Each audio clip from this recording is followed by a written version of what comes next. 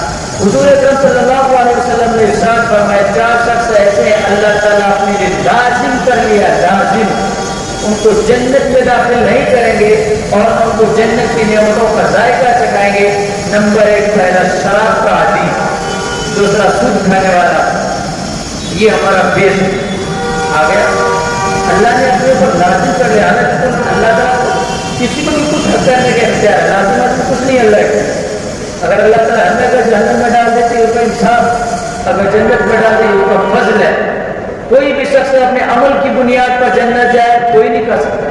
اللہ کے نبی نے بھی کہا میں محمد بھی اپنے عمل کی بنیاد پر جنت نہیں جا سکتا ہے، جنت جائے گا اللہ کی فضل اور رحم کی بنیاد پر۔ کوئی کتنی بات کر لیجیے، یہ دعویٰ کوئی نہیں کر سکتا کہ ہم عمل کی بنیاد پر جائیں۔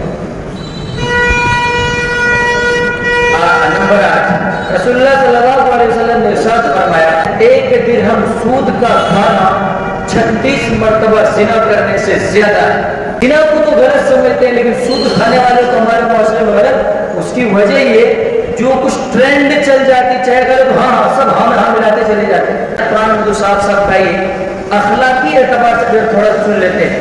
یہ تو میں نے قرآن کی روشنی میں تھوڑی سی بات کی، قرآن کی تفصیل آئے گی۔ حدیث کے تناظر میں نے یہ بات کہی کہ سود اگر کوئی شخص کھاتا ہے تو اس کا کیا معاملہ ہے اللہ کے ساتھ دیکھ۔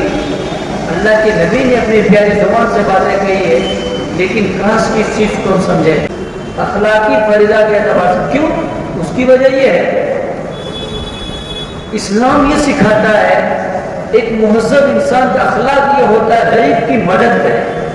یہ ایثار اور سخاوت کا جذبہ اسلام سے کرتا ہے، ایثار کہ دوسرے کا کام ہاتھ بڑھا دو، محنت کرو۔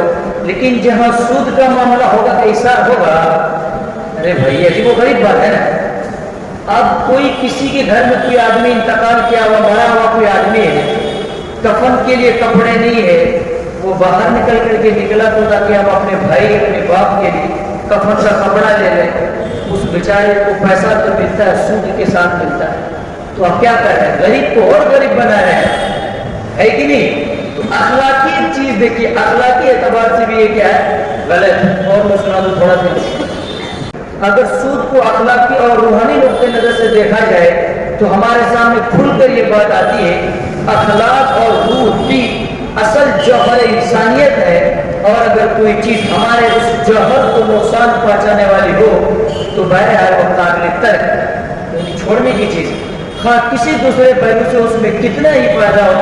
اب اگر آپ سود کا نفسیاتی تجزیہ کریں گے تو آپ کو بیک نظر معلوم ہو جائے گا۔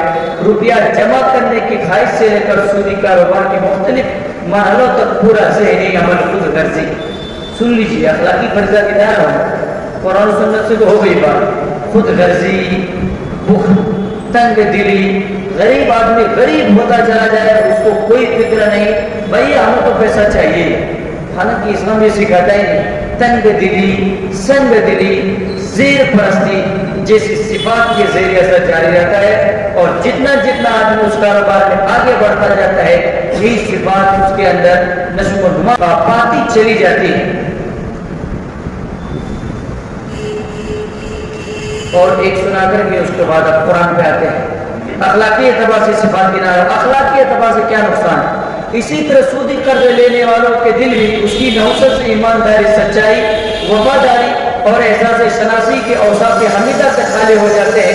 ظاہر سی بات ہے حرام کچھ بھی کھائے گا تو اوصاف حمیدہ دھیرے دھیرے اس کے اندر نکلتا چلا جائے گا، اور ان کے اندر بے ایمانی، کذب بیانی، بے وفائی، احسان فراموشی، یہ سب اخلاقی پہلو اعتبار سے کنارہ ہو جتنی کنارہ جیسے اوصاف حمیدہ پیدا ہو جاتے ہیں۔ چنانچہ اگر ان پر سر سے کھا کر کوئی شریف آدمی سر سے حسن نہ دے دے اور ان پر اعتماد کر کے تحریری قانون کا روائی نہ کرے اور وہ جسمانی طاقت افراد قوت میں ان سے کمزور ہو تو نہ صرف وہ قرض کی واپسی میں ٹال ٹول کرتے ہیں، طرح طرح سے پریشان کرتے ہیں، بلکہ بسا اوقات سے گالیاں دیتے ہیں، الزام تراشی کرتے ہیں، خود مارنے یا گھنڈوں سے پٹوانے کی دھمکیاں دیتے ہیں، اور بسا اوقات مار پیٹ بھی کر لیتے ہیں، اور قرض دی گئی پوری رقم ہڑپ کر لیتے ہیں۔ اور ایسا صرف اس بنا پر ہوتا ہے سود خوری نے ان کے دلوں میں قساوت، دل کو سخت اور بے ایمانی بڑھتی ہے، جس سے وہ اس شریف آدمی کی شرافت اور کمزوری سے ناجائز فائدہ اٹھاتے ہیں اور احسان فراموشی کر کے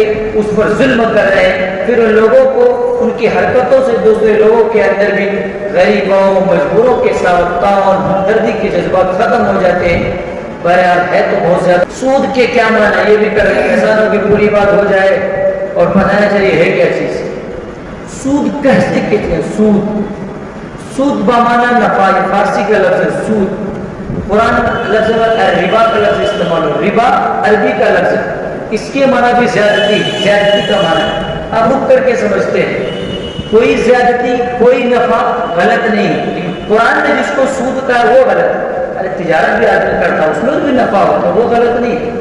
تو سود عربی میں اس کو ربا سے، جس کو اللہ تعالیٰ نے ربا کا ربا حرام، تو سود کسے کہتے ہیں؟ سود پہلے یہ سمجھتے ہیں تجارت کیا چیز ہے، پھر سود کو سمجھنا آسان ہوگا۔ وہ عربی میں مبادلۃ المال بالمال بالتراضی، آپسی رضامندی کی وجہ سے مال کا تبادلہ مال کے ذریعے کیا جائے، اس کو بیع کہتے ہیں۔ اب اس کو سمجھیے، ربا کس کو کہتے ہیں؟ سود ربا کہتے ہیں فضل خال عن عوض، یعنی ایسی زیادتی جو عوض سے خالی ہو۔ اب سمجھیے مثال سے، ہم نے آپ کو 1000 روپے دیا اور آپ سے میں نے یہ کہی کہ اگلا جو مہینہ آئے گا اکتوبر، اس کے بعد آپ دے دینا، آپ 2000 روپے بڑھا کر کے دینا۔ اب تاریخ دیکھیے، ڈیفینیشن جس کو بولتے ہیں ایسی زیادتی جو اس کے مقابل میں کوئی عوض نہ ہو۔ 1000 تو 1000 کے مقابل میں ہو گیا، اب 2000 جو آپ نے لوٹا کر کے ہمیں دیا ہے وہ 1000 کس کے مقابل میں ہے؟ سمجھ رہے ہیں سود کس کو کہتے ہیں؟ زیادتی۔ کون سی زیادتی؟ وہ زیادتی جس کے مقابل میں کوئی عوض نہ ہو۔ 1000 روپے ہم نے آپ سے لیا، آپ نے کہا 2000 روپے آپ کو دینا ہے 1 مہینے بعد، میں نے آپ کو 2000 دے دیا، 1000 روپے کے مقابل میں ہو گیا، کلیئر بات ہوگی۔ لیکن جو پلس 1000 روپے جو ہے وہ کس کے مقابل میں ہے؟ وہ کسی چیز کے مقابل میں نہیں ہے۔ سود اسی کو عربی میں ربا کہتے ہیں۔ بیع مبادلۃ المال بالمال، مال کو مال کے ذریعے تبادلہ کرنا، آپسی رضا۔ مثال کے طور پر ہم نے یہ لیپ ٹاپ کسی سے خریدا، بمبئی میں لیا ہم نے، مثال کے طور پر 40,000 میں لیا، وہ لیا کتنے پتہ ہے، مثال کے طور پر 38,000 پہ لیا ہوگا، ہم سے 40,000 روپے لیا، یہاں بھی 2000 روپے بڑھا کے دیا، اس کے بدلے ہمیں یہ دیا۔ تو ہم نے جو 40,000 دیا 38,000 میں خریدا، 2000 کس کے مقابل میں، یہ کس کے مقابل میں لیا؟ انہوں نے محنت کیا ہے، اس کو بھی کہیں جا کر کے خریدا، اس کا بزنس ہی وہی ہے۔ لوگ بھی اگر بڑھا کے نہیں کمائے گا، محنت میں وہ کھائے گا کیا؟ سمجھ رہے ہیں فرق؟ سمجھ رہے ہیں؟ وہ لیپ ٹاپ جو تو محنت جو کیا، اس محنت کے بدلے میں 2000 مل رہا ہے، آپ کے پاس جیب سے 2000 روپے لا کر کے دے دیے، اور 2000 اس میں کون سی محنت؟ آپ کی کوئی محنت ہے؟ مال کے بدلے میں اگر مال دے رہا ہے محنت کر کے، اس کو بیع، اس کی اجازت کرنا چاہیے، سنت ہے۔ یہ باتیں سمجھ میں آتے ہیں۔ اللہ کے نبی نے سود کو حرام فرمایا، حرام تھا، اس کا مطلب یہ ہے کہ عرب میں سود تھا، تبھی تو کسی چیز کو روکا جائے گا، اس کا مطلب وہ چل رہا تھا سود کا رواج۔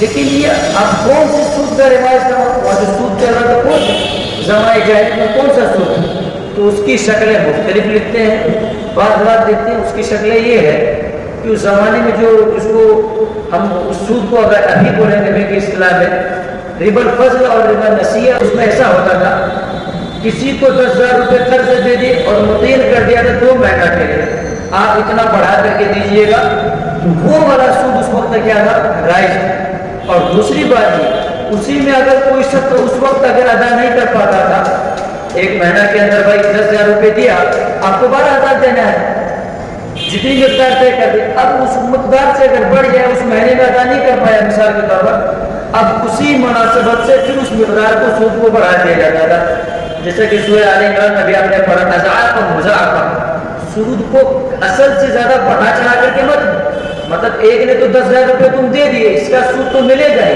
اگر وہ بیچارہ ادا نہیں کر پایا تو اس سود پر اور بڑھا دیتا تھا، چلو 2 مہینہ اور اگر کوئی بات نہیں تم اس کو اور لا کر کے دے دینا۔ یہ سود تھا اس زمانے میں، وہ زمانے جاہلیت کی سود یہ ہے۔